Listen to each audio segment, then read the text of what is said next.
നമസ്കാരം. കോഴിക്കോട്ടെ മാനവിക്രമൻ മഹാരാജാവിന് കൊട്ടാരക്കര തമ്പുരാൻ ഒരു കത്തയച്ചു. കൊട്ടാരക്കര കോവിലകത്ത് ഒരടിയന്തരം, കൃഷ്ണനാട്ടക്കാരെ അയച്ചു കൊടുക്കണം, ഇതായിരുന്നു ആവശ്യം. എന്നാൽ സാമൂതിരി അവഹേളിക്കുന്ന തരത്തിലാണ് ഇതിന് മറുപടി കൊടുത്തത്. കൃഷ്ണനാട്ടം കാണാനുള്ള കെൽപ്പൊന്നും തെക്കർക്കില്ല. ഈ നിന്ദ കേട്ട് കൊട്ടാരക്കര തമ്പുരാന് വല്ലാത്തൊരു വാശി തോന്നി. അദ്ദേഹം കൃഷ്ണനാട്ടത്തിന് പകരം രാമനാട്ടം ഉണ്ടാക്കി. തെക്കുള്ളവർക്കൊന്നും മനസ്സിലാക്കാനുള്ള കെൽപ്പില്ല എന്നാണ് കണ്ണൂരിൽ നിന്നുള്ള കമ്മ്യൂണിസ്റ്റ് കൂത്താട്ടക്കാരുടെ ഒരു വിചാരം. പലതും മനസ്സിലാക്കാൻ അല്പം വൈകുമെങ്കിലും സംഗതി പിടികിട്ടിയാൽ അവർ കൃഷ്ണനാട്ടത്തിന് പകരം രാമനാട്ടം നടത്തും. പിണറായിക്കും സെറ്റിനും ഇപ്പോഴാണ് അക്കാര്യം മനസ്സിലായത്. മാനേജർ സഖാബിനും കാർന്നോർ സഖാബിനും എല്ലാം അറിയാം, മറ്റുള്ള മിണ്ണന്മാർക്ക് ഒന്നും അറിയില്ല എന്നായിരുന്നു ഇവരുടെ ഒരു ധാരണ. പാദസാം നിജയം വാർന്നൊഴിഞ്ഞളവിൽ സേതുബന്ധനോദ്യോഗം എന്തടോ എന്ന പോലെ കാൽക്കീഴിലെ തരിമണൽ വരെ ഇളകിപ്പോയി കഴിഞ്ഞ് പിന്നെ പിടിച്ചു നിൽക്കാൻ കഴിയുമെന്ന് കരുതരുത്. തോൽവിയുടെ ഭാരം മുഴുവൻ ഇപ്പോൾ പാർട്ടി വെച്ചു കൊടുക്കുന്നത് ആ മേയറൂട്ടിയുടെ തലയിലാണ്. പക്ഷേ പിണറായിയുടെ കയ്യിലിരിപ്പിനും സ്വഭാവത്തിനും ഒരു കുഴപ്പവുമില്ല. പാർട്ടിക്കൊരു പോറൽ പോലും ഏൽപ്പിക്കാതെയാണ് പിണറായി കൈവെള്ളയിൽ കൊണ്ടു നടക്കുന്നത്. പാർട്ടി സംസ്ഥാന സെക്രട്ടേറിയറ്റിലെ പ്രത്യേക ക്ഷണിതാവാണെന്ന് തോന്നുന്നു വെള്ളാപ്പള്ളി നടേശൻ. ഇപ്പോൾ അദ്ദേഹമാണ് ആദ്യം ആര്യയ്ക്കെതിരെ അഭിപ്രായം പറഞ്ഞത്.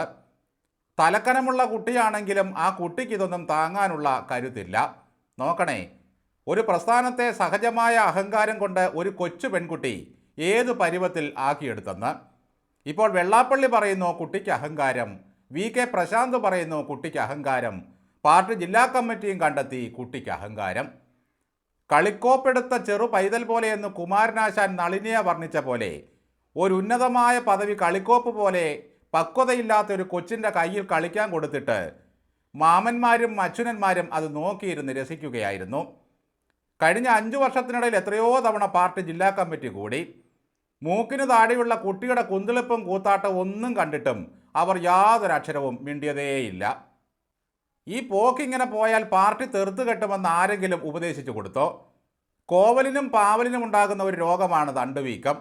ഈ തണ്ടുവീക്കം ബാധിച്ച കുറേ പാർട്ടി നേതാക്കളും കുരുന്നുകളുമുണ്ട് ഈ കമ്മ്യൂണിസ്റ്റ് പാർട്ടിയിൽ. ഇവരുടെയൊക്കെ വിചാരം തങ്ങളുടെ സൈദ്ധാന്തിക ജാട കൊണ്ടാണ് പ്രസ്ഥാനം ഭരണത്തിൽ വന്നത് എന്നായിരുന്നു. ഇപ്പോൾ തിരുവനന്തപുരത്തെ പാർട്ടിയെ നയിക്കുന്നത് VS ജോയി ആണ്. മൊത്തത്തിൽ അവിടെ 4 ഗ്രൂപ്പുകളുണ്ടത്രേ. ഇതിൻ്റെ എല്ലാം ചുക്കാൻ പിടിക്കുന്നത് ഗോവിന്ദനാണ്. എല്ലാം കണ്ട് മച്ചിൻ്റെ മുകളിലിരുന്ന് പിണറായി ആശീർവദിക്കും. മേയറുടെ അഹങ്കാരം കൊണ്ടാണത്രേ പാർട്ടിക്ക് കടുത്ത ക്ഷീണമുണ്ടായത്. തുടക്കക്കാരിയായ ഒരു പെൺകുട്ടിയെ പാർട്ടിയുടെ ഒരു പദവി ഏൽപ്പിക്കുമ്പോൾ എങ്ങനെ അവരത് കൈകാര്യം ചെയ്യുന്നെന്ന് നോക്കാൻ ആരെങ്കിലും അന്നുണ്ടായിരുന്നോ? എല്ലാം കൈയടിച്ച് പ്രോത്സാഹിപ്പിച്ചിട്ട് ഇപ്പോൾ ഇരുന്ന് മോങ്ങുകയാണ്. അല്ലേലും ഈ പാർട്ടി ഇങ്ങനെയാണല്ലോ, വെളിവ് വീഴാൻ അല്പം വൈകും. ആര്യ രാജേന്ദ്രൻ അഹങ്കാരിയാണെന്ന് ഇപ്പോൾ കണ്ടെത്തി റിപ്പോർട്ട് ചെയ്തിട്ട് വല്ല കാര്യവുമുണ്ടോ? മുളയിലേ നുള്ളണമായിരുന്നു. പിണറായി ഭരണമേൽപ്പിച്ചു കൊടുത്ത ഒന്നിനെപ്പറ്റിയും ഒരു വാക്കുകൊണ്ട് പോലും ദോഷം പറയരുതെന്നാണ് പാർട്ടിയുടെ പ്രഖ്യാപിത നയം. അങ്ങനെ പറഞ്ഞാൽ രാജാവിന് തിരുവുള്ളക്കേടുണ്ടാകും, അപ്രീതി അനുഭവിക്കേണ്ടി വരും. തെക്കൊരാര്യയും മധ്യത്തിലൊരു വീണയും നടുക്കൊരു ദിവ്യയും അഹങ്കരിച്ചപ്പോൾ നിലയ്ക്ക് നിർത്തണമായിരുന്നു ഈ പാർട്ടി. ഇത്രയൊക്കെ പാർട്ടിയെ വെട്ടിലാക്കിയിട്ടും ആ മേയർ പ്രതികരിച്ചത് നോക്കൂ. ഒരിഞ്ച് പോലും പിന്നോട്ടില്ലത്രേ. ജനം ഭിത്തിയിൽ ചാരി വെച്ചിരിക്കുകയാണ് കൊരവള്ളിക്ക് പിടിച്ച്. അവിടെ ഇരുന്നു കൊണ്ടാണ് പറയുന്നത് പിന്നോട്ടില്ലെന്ന്. ഭരണത്തിൻ്റെ ഹുങ്കിൽ ഡ്രൈവർ യദു കൊടുത്ത കേസിൽ നിന്നും അവർ ഊരിപ്പോയി. പക്ഷേ അയാളുടെ പരാതി കോടതി വീണ്ടും സ്വീകരിച്ചു കഴിഞ്ഞു. എല്ലാത്തിനും താഴെ വന്നേ ഉള്ളൂ സമ്മാനം. സമൂഹം മുഴുവൻ തങ്ങൾക്കെതിരാണെന്നറിഞ്ഞാലും വികലമായ ചിന്തകളെല്ലാം മഹത്തരമാണെന്ന് കരുതി ഞെളിഞ്ഞു നടക്കുന്നവരാണ് ഇന്നത്തെ നേതാക്കൾ. മനുഷ്യൻ്റെ മനസ്സു മാറുന്നതും ആളുകളുടെ മുഖം കറുക്കുന്നതുമൊന്നും ഇവരറിയുന്നതേയില്ല. നിലത്ത് കിടക്കുന്നതും പാളയിൽ കിടക്കുന്നതുമെല്ലാം ഈ പാർട്ടിയെ കുത്തുവാളയെടുപ്പിക്കാൻ തക്ക ശക്തി ആർജിച്ചിരിക്കുന്നു. പ്രായം കുറഞ്ഞ 2 കുണുവാവുകളെയും ജനം തിരസ്കരിച്ചു. ആ ഡ്രൈവർ യദുവിന് ഒപ്പമായിരുന്നു കേരളത്തിലെ പൊതുസമൂഹത്തിൻ്റെ മുഴുവൻ വികാരവും. പക്ഷെ പാർട്ടി മാത്രം അതറിഞ്ഞില്ല. അന്നേ അവരെ താക്കീത് ചെയ്തിരുന്നെങ്കിൽ ഈ അധപ്പതനം ഉണ്ടാകില്ലായിരുന്നു. 10ാം ക്ലാസ്സിൽ പഠിച്ച ആളിനെ UKGയിൽ ഇരുത്താൻ പറ്റുമോ എന്നാണ് മേയർക്ക് സീറ്റ് കൊടുക്കാതിരുന്നതിനെപ്പറ്റി ശിവൻകുട്ടി പ്രതികരിച്ചത്. കുട്ടി 10ാം ക്ലാസ് ആയിരുന്നെങ്കിലും നാക്ക് MAക്കായിരുന്നു. അപ്പോൾ ഈ കുട്ടി അടുത്ത നിയമസഭാ തെരഞ്ഞെടുപ്പിൽ മത്സരിക്കുമെന്ന കാര്യം ഉറപ്പിച്ചോ? എങ്കിൽ നന്നായിരിക്കും.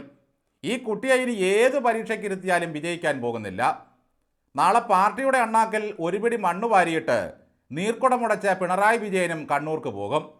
കുറച്ചുനാൾ കഴിഞ്ഞിട്ട് സഖാക്കൾ പറയും പിണറായി അഹങ്കാരിയായിരുന്നു, ജനത്തെ കുറെ കൂടി ബഹുമാനിക്കാമായിരുന്നു.